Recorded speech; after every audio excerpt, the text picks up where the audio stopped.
Bonjour à toutes, bonjour à tous, Valentin Enfant avec vous pour ce point de marché du mercredi. Nous sommes le mercredi 20 septembre 2017. Alors bienvenue à tous, bonjour à vous Luc. J'espère que vous allez bien. François Hoffman que je salue également. Brigitte, Bildo, pareil. Franck, bonjour à tous. Bonjour Valentin. Eh bien écoutez Franck, bonjour à vous également. Alors aujourd'hui, comme vous le savez, c'est la journée où ce soir, eh bien la Fed Janet Yellen s'exprimera pour donner la décision des taux du FOMC ainsi que une possible réduction du bilan de la Fed qui sera annoncée ce soir. Donc voilà, ce sera une réunion importante. Ce sera une réunion importante dont le marché attend beaucoup. Et comme vous le savez, j'organiserai un webinaire spécial pour cette occasion à 19h45 heure française. Donc on commencera un quart d'heure avant pour prendre la température du marché, faire un petit briefing de voir ce qu'on attend plus précisément, et ensuite le webinaire devrait durer jusqu'à 20h30. Voilà, donc à peu près 45 minutes de webinaire. Alors bonjour à vous Alain, bonjour Gilles. Si vous voulez s'inscrire aux webinaires, je vais vous envoyer le lien, et voilà. Ça c'est, je vais pas oublier. Alors, on commence par l'avertissement égal sur le risque. Le trading avec effet levier amplifie toujours les gains et les pertes. Un compte risque limité présente un risque de perte du capital investi. L'investissement sur compte titre présente un risque de perte en capital. IG fournit exclusivement un service d'exécution d'ordre. La présentation est à titre indicatif et ne saurait être considérée comme un conseil ou une recommandation d'investissement. Résumé des séances américaines et asiatiques. Concrètement, c'est l'appétit pour risque qui domine, comme on peut le voir ci-dessus. On a le Dow Jones qui clôture en hausse avec des nouveaux records, le S&P également, le Nasdaq. Juste les rendements obligataires américains, eh bien vous voyez qu'ils progressent, c'est-à-dire qu'ils quoi? C'est-à-dire qu'ils ont été vendus. Donc le rendement a augmenté. Donc c'est un second point qui est positif pour l'appétit pour le risque. Ensuite, du côté de la séance asiatique, on a le yen qui a régressé, le gold qui rebondit parce qu'il était sur un niveau de support près des 1300 $. Le Nikkei qui avance, le Hang Seng aussi, ainsi que le MSCI Asia Pacifique. Donc globalement, moi je suis aussi aujourd'hui sur les marchés actions européens. Voilà. On n'a pas, je pas encore toutes les informations, mais rien qu'avec cela, je vois qu'il y a de l'appétit pour le risque. Calendrier économique. Alors, nous avons eu la balance commerciale, vous voyez, au Japon, qui a été publiée donc en forte hausse. Donc c'est plutôt bien. Une balance commerciale positive, c'est-à-dire que le pays exporte plus qu'elle n'importe, et une balance commerciale négative veut dire que le pays importe plus qu'elle exporte. Voilà, donc là on a une balance qui est plutôt bonne, 113 milliards de yens au mois d'août. On aura également euh, on aura les stocks de pétrole brut à 6h30, et enfin nous aurons simplement la décision des taux à 20h. Voilà, ce matin, peut-être les ventes au détail pourront faire un peu de bruit sur la livre, mais concrètement, je pense que le marché va rester vraiment focus sur la fête de ce soir. On ne devrait pas avoir beaucoup de mouvements sur le Forex aujourd'hui, enfin jusqu'à la fête. Alors François, bonjour à vous François, j'espère que vous allez bien. Alors oui, de toute façon vous allez bien, je sais que vous allez bien. François, quel lien pour voir le tableau récap graphe précédent? Donc ce tableau-là, écoutez, eh bien écoutez, ça sera dans la vidéo du replay sur la chaîne YouTube, donc il sera disponible d'ici une bonne heure sur la chaîne YouTube. Voilà, c'est un graphe que j'actualise moi tous les jours. Alors, on passe rapidement, avant que j'oublie, je vous envoie le lien pour vous inscrire au webinaire de ce soir spécial Fed. Voilà, ce sera le premier webinaire spécial Fed que j'aurai l'honneur de vous présenter. Alors, voilà, je vous envoie le lien pour ceux qui sont intéressés. Voilà, ça c'est fait. Hop. Alors, j'ai déjà une question sur le gold. Alors, écoutez, je vais commencer par les matières premières. Le gold progresse. Alors, vous voyez il a rebondi près des 1300, précisément 1305 $. Je pense que le cours de l'or peut continuer de rebondir jusqu'à cette oblique baissière qui vient chercher tous les points bas historiques, enfin tous les points hauts historiques, excusez-moi, et qui est actuellement aux alentours de 1315. Le gold réagira directement à la décision de la Fed. Pourquoi? Eh bien déjà, parce qu'il est coté face au dollar. C'est la première raison. Et la deuxième raison, c'est qu'à chaque fois qu'il y a une décision des taux, le gold est 100% corrélé négativement au dollar. Voilà. C'est une constatation. C'est comme un NFP. Un NFP, si le dollar monte, le gold va baisser. Et vice versa. Donc le gold, si vous tradez ce soir, c'est comme si vous tradiez le dollar. Voilà, sachez-le. Donc le cours de l'or, 1312 dollars actuellement. Je pense qu'avant la Fed, il peut revenir cesser les 1315. Après, pour ce qui est de ce soir, écoutez, ça, c'est trop de spéculation, je pense, à mon goût, pour vous dire que demain, il ira atteindre 1320 ou 1300. De toute façon, ce sera soit l'un, soit l'autre, hein. On ira soit chercher 1320, soit chercher 1300. Donc c'est un petit peu la, bah, vous avez une chance sur deux, hein. C'est un petit peu le casino, là. Si vous aimez le casino, c'est le moment de jouer. Euh, Merci, on s'inscrit maintenant. Parfait, Brigitte. Merci à vous. Petit point DAX, s'il vous plaît. Oui, Bildo, je vais y venir sur le DAX. Donc, voilà, pour le gold, concrètement, pas de grosse conviction aujourd'hui. Je pense que le gold va surtout beaucoup attendre aujourd'hui. Donc voilà, restons patients. Je pense que le gold, ça va pas être la journée du gold aujourd'hui. En tout cas, pas pendant la séance européenne du moins pas jusqu'à 20h. Le pétrole, c'est intéressant de voir comment le pétrole consolide. Regardez, on a des doji qui sont quasiment parfaits. On va compter, allez, 3 doji. On va en compter un qui est imparfait, mais bon, on a quand même des belles mèches au-dessus. Donc là, concrètement, on a quoi? On a une indécision du marché. Voilà, ces doji là montrent l'indécision. C'est-à-dire que le marché, il n'est pas encore prêt à dépasser ces 50,57. 50,50 dollars, excusez-moi. Donc, euh, donc voilà, restons, je pense, prudents. Attendons un simple signal. Un signal qui pourrait être exploitable, ça serait un chandelier baissier qui viendrait clôturer sous 50 dollars. Dans ce cas, ce serait un signal baissier direction les 49.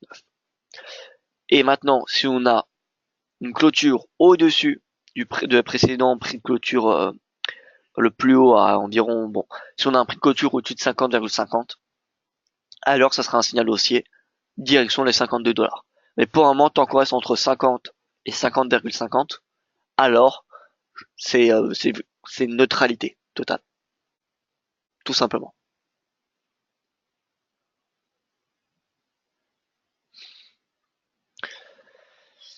Alors, on va continuer sur le forex. On va terminer par le forex aujourd'hui. Ça va être, on va un petit peu inverser. Vous voyez que les marchés actions européens pour le moment sont plutôt à la hausse, hein. On a euh, on a une belle hausse sur les marchés actions européens. Donc vous voyez, parfois il n'y a pas forcément besoin de grandes stratégies pour trader les indices boursiers. Vous l'avez vu avec le simple graphique. Alors ça ne fait pas tout, je vous l'accorde, mais vous pouvez voir clairement qu'avec ce simple graphique que je vous ai fait voir, la clôture à Wall Street, la clôture, enfin les pré-clôtures en séance asiatique, eh bien on peut avoir déjà quand même pas mal d'informations. Voilà, donc on a des marchés actions qui sont orientés à la hausse ce matin. Le CAC, c'est direction 5250. Voilà, 5250. Le DAX, je pense qu'il peut revenir à, alors, 12 600. Pourquoi pas tester les 12 600. L'Eurostox, il peut venir chercher les 3537 points. 3537, 3540. D'autres facteurs qui soutiennent cette hausse. On a le pétrole qui progresse ce matin, plus 0,28%. On a les rendements obligataires américains que vous avez maintenant l'habitude de voir avec moi. Rendement obligataire américain qui consolide. Voilà, on n'a pas de retracement, ça consolide. On perd 0,1 point de base, c'est rien, c'est une consolidation. Voilà, ne vous fiez pas à ce moins 0,04%. Ce qu'on va regarder, c'est les points de base. Les points de base, c'est la deuxième décimale. Donc là, on peut voir que c'est 0,1 point de base en moins, c'est rien du tout.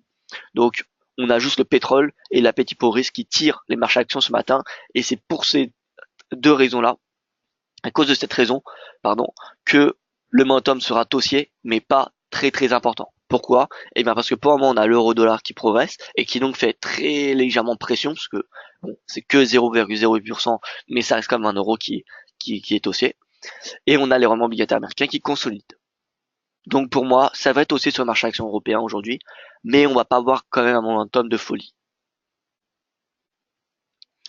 Donc voilà. Par contre, si les rendements obligataires américains s'alignent avec le pétrole et que l'euro se replie, alors on aura des indices boursiers européens qui vont avancer, qui vont grandement avancer. Voilà. Mais donc pour un moment, concrètement pour la journée, je pense que avant la Fed, je pense que le CAC à 3540 serait déjà excellent l'Eurostoxx à 3140 pardon serait excellent. Le CAC à 5250 serait excellent. Et le DAX à 12600 serait excellent. Je ne sais pas si on va avoir ce momentum-là, mais pour des objectifs intermédiaires, vous n'avez qu'à viser le précédent plus haut de clôture. Donc, pour ceux qui ont du mal, vous prenez votre graphique, propriété du graphique, et ce n'est pas là, c'est ici. Vous cliquez sur la petite clé, prix, et là vous mettez en ligne plus point. Allez, on va mettre ligne plus point, voilà. Donc ligne plus point, et là on a le prix de clôture. Donc là, par exemple, le prix de clôture, il est prix de clôture 12 565. Bon, 6 points sur le DAX, c'est pas très voilà, c'est pas très intéressant, mais bon, ça reste quand même 6 points. Bref, on a plutôt un momentum haussier ce matin sur les marchés actions européens, tout simplement.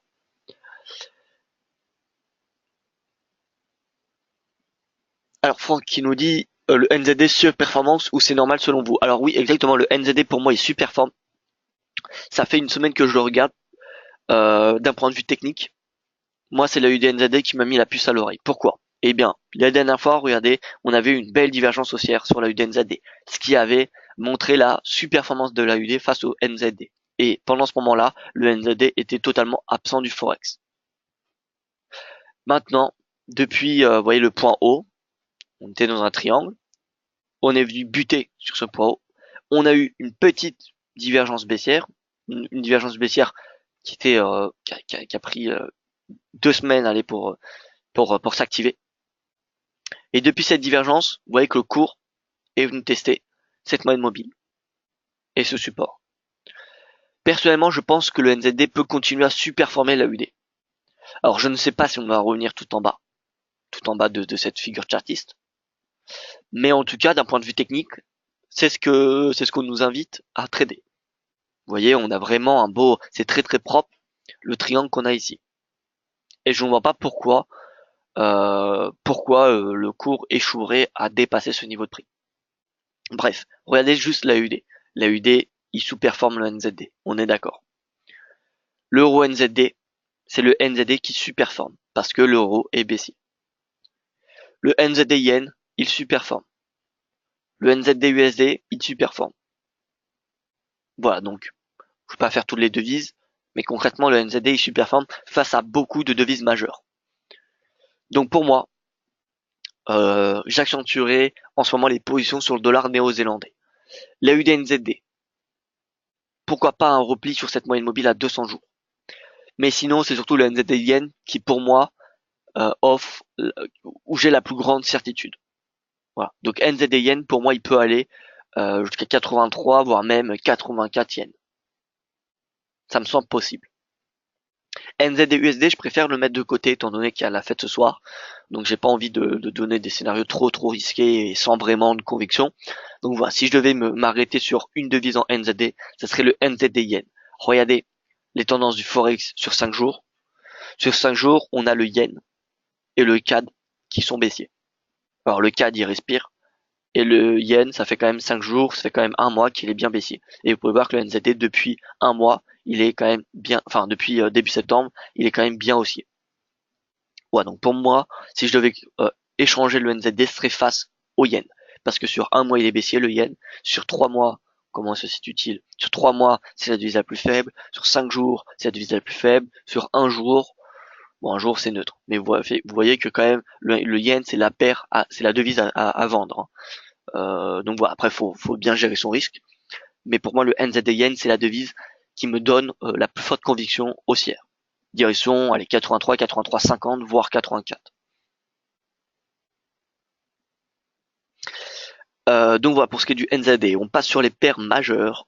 Et d'ailleurs ce NZD yen ce sera la stratégie du jour. Ce sera la stratégie du jour, celle dont j'ai la plus forte conviction. L'euro-dollar, par ailleurs, petite parenthèse, je vais essayer de m'arrêter juste à un trade, à proposer une stratégie par jour et non pas parfois 3, 4 et vous donner celle avec la plus forte conviction que j'ai. Comme ça, je vais en faire qu'une seule. Je pense que c'est beaucoup mieux et en même temps, ça fait une petite habitude de se dire bon, il y a un trade à chaque webinaire, enfin un trade. une stratégie, une pseudo-stratégie, une conviction par webinaire, ça peut être plus intéressant de ce point de vue-là. Alors que sinon, ça serait plutôt aléatoire, parfois 3, parfois 0. Bon. Bon, par contre, quand j'aurai pas de conviction, je ne donnerai pas de stratégie, hein. Je donne que quand j'ai des convictions. Donc, donc voilà. Mais pour moi aujourd'hui, ça va être NZD Yen. Voilà. NZD Yen, c'est l'une des stratégies du jour. La stratégie du jour. L'euro-dollar. Alors, l'euro-dollar, il bute sous les 1,20. Voilà, il évolue autour des 1,20. J'ai écrit un article dessus hier que je vous invite à aller lire. Alors, l'euro, pardon, comment se situe-t-il? Eh bien, écoutez, il est toujours dans son canal ascendant. Il est toujours dans son canal. Il devrait patienter gentiment avant la Fed autour de ce niveau de prix. Donc voilà, pour moi, ça va être une consolidation qu'on va avoir. Le RSI, comme vous pouvez voir, qui est extrêmement fiable depuis le début de ce canal haussier. Donc si on trade dans ce canal, on peut trader également avec le RSI. Dès que le RSI revient sur la base de 50, ça s'achète. Maintenant, si le RSI casse, ça serait un fort signal de vente. Pourquoi?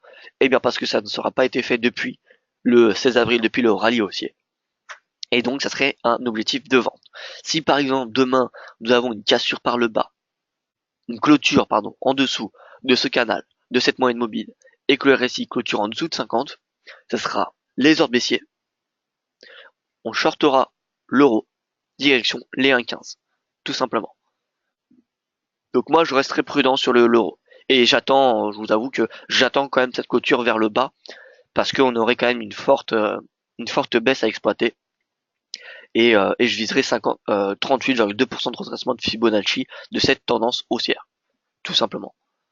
Et ces 38,2, eh bien, c'est, comme vous pouvez voir, 1,15 environ. D'ailleurs, je peux peut-être l'ajuster. On va le déplacer. Oups. Alors,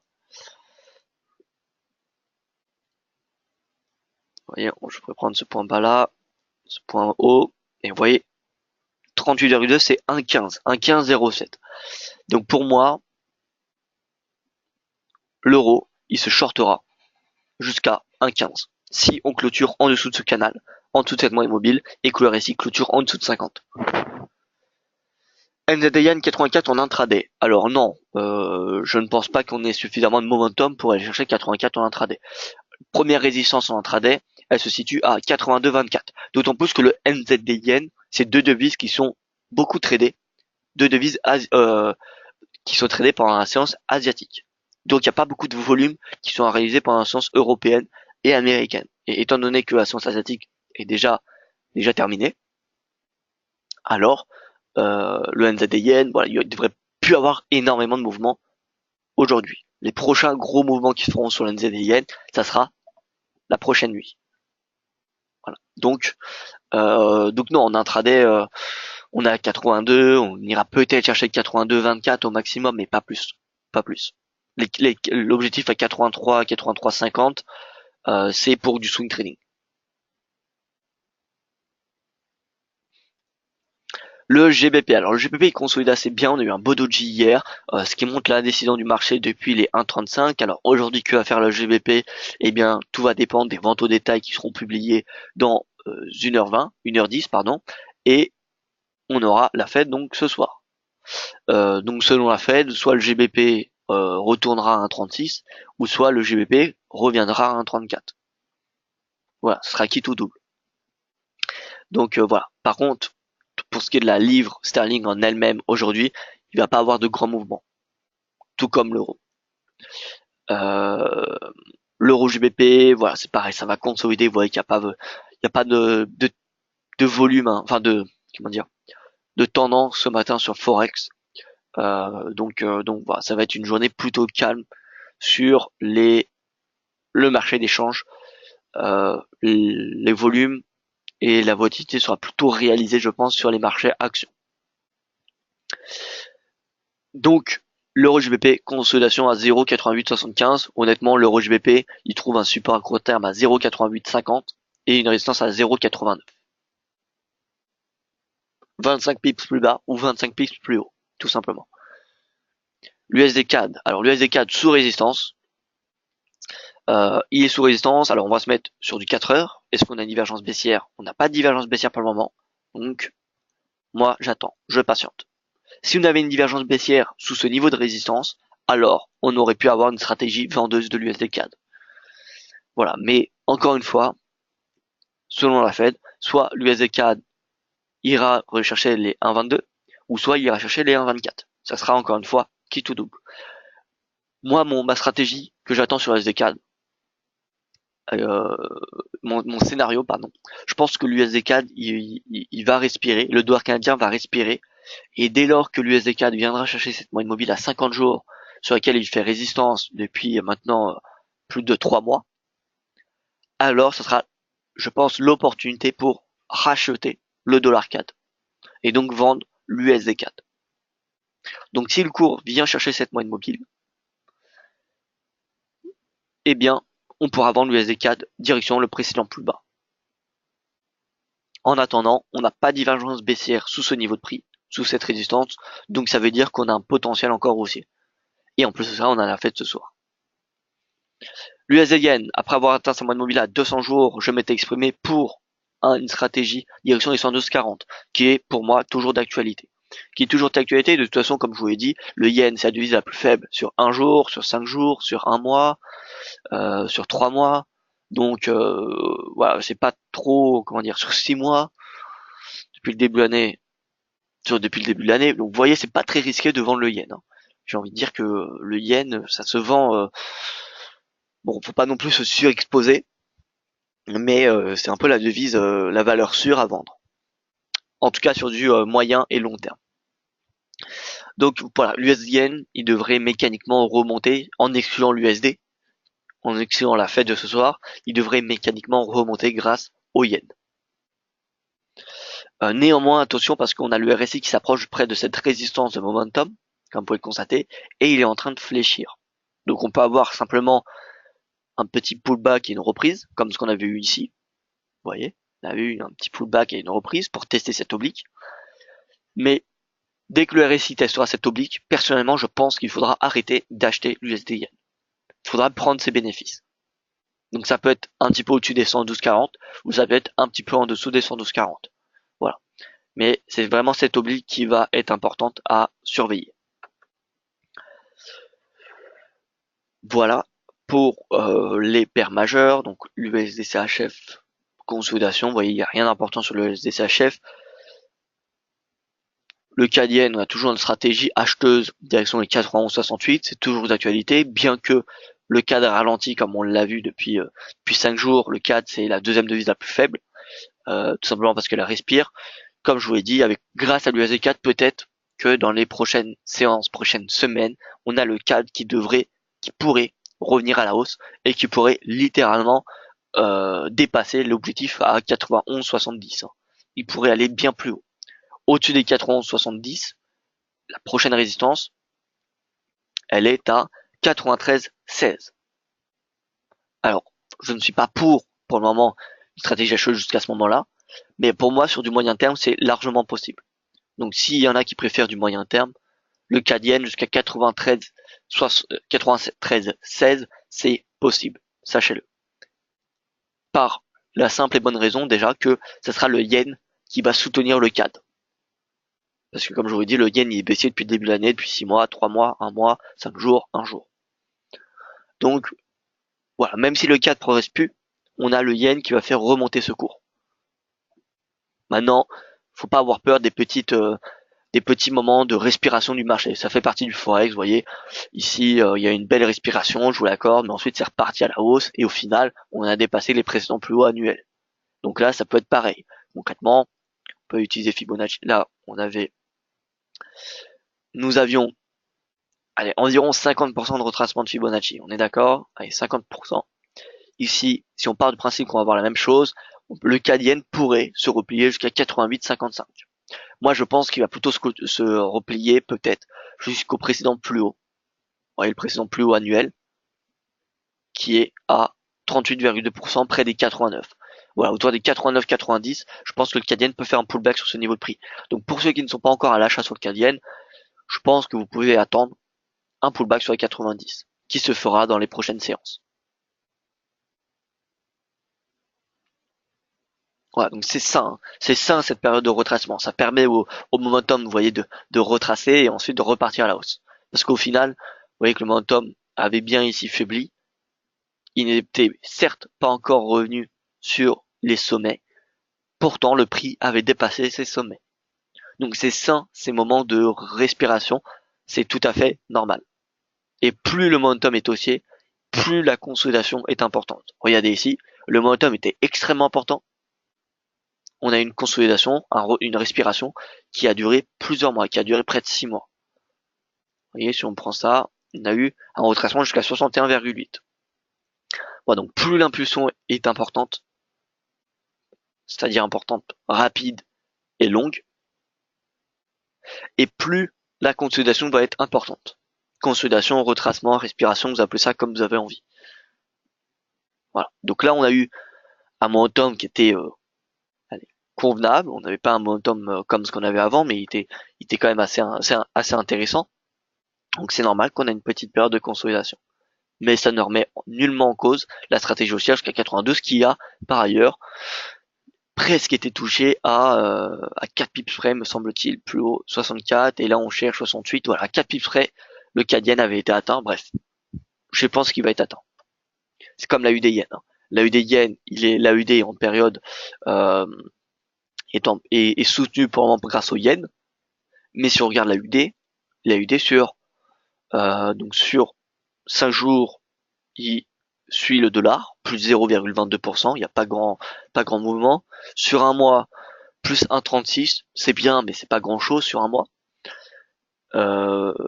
Et voilà, donc sur du swing trading, l'AUD ne progresse pas forcément, mais c'est simplement le yen qui ici soutient l'AUD. Et donc là, l'AUD yen, là c'est direction les 90. 90 et la prochaine résistance sera à 94,86. Donc même si l'AUD arrête de progresser, vous voyez que, eh bien, c'est le yen qui soutient l'AUD. Donc voilà, là on a un objectif, enfin on a une prochaine résistance à 90, excusez-moi, mais sachez qu'à moyen terme, l'AUD yen peut clairement venir chez les 91,26. Voilà, donc concrètement, vous l'aurez compris, les stratégies, c'est stratégie vente yen. Aujourd'hui, c'est plutôt le NZD yen qui est selon moi la plus intéressante. NZD yen, ça peut aller jusqu'à, vous voyez, 83,50, 84 vers ces niveaux de prix. Et donc voilà. Alors pas en intraday, mais c'est la stratégie entre guillemets du jour. Stratégie du jour pour un horizon de temps de, je dirais, 1 à 2 semaines, grand maximum. Un bon point d'entrée, la UD yen de la part de François.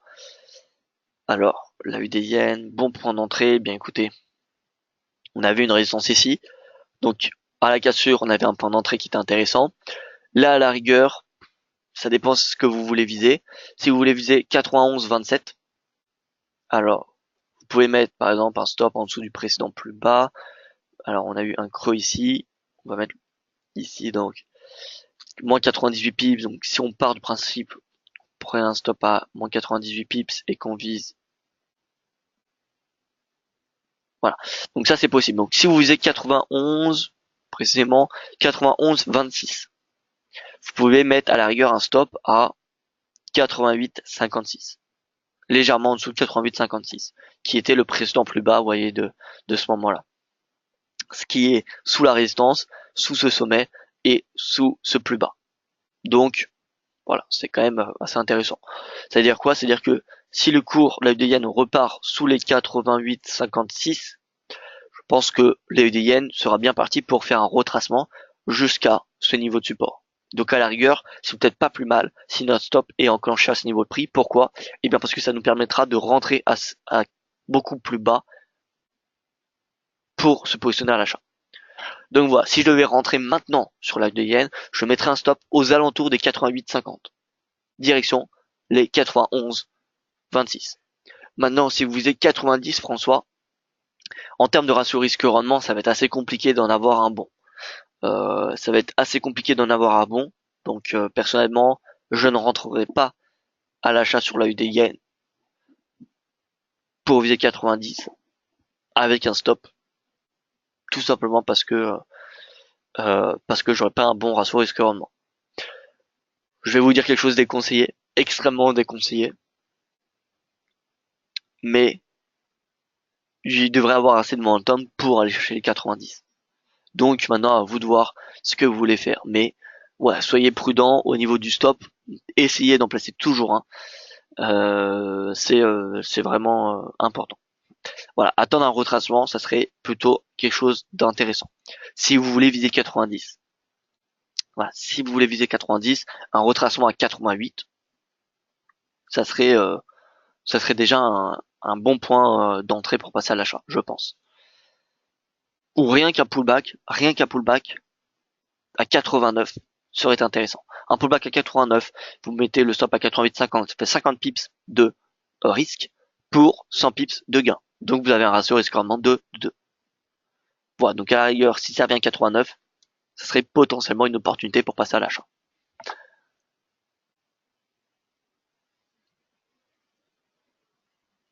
Voilà, écoutez, je vois que je n'ai plus de questions. Euh, je vois que je n'ai plus de questions, alors je vais vous donner rendez-vous ce soir à 19h45 pour le point de marché spécial Fed. J'espère honnêtement vous voir nombreux, ça me ferait énormément plaisir. Donc voilà, merci à vous pour votre attention, à ce soir, et écoutez, excellente journée sur les marchés aujourd'hui.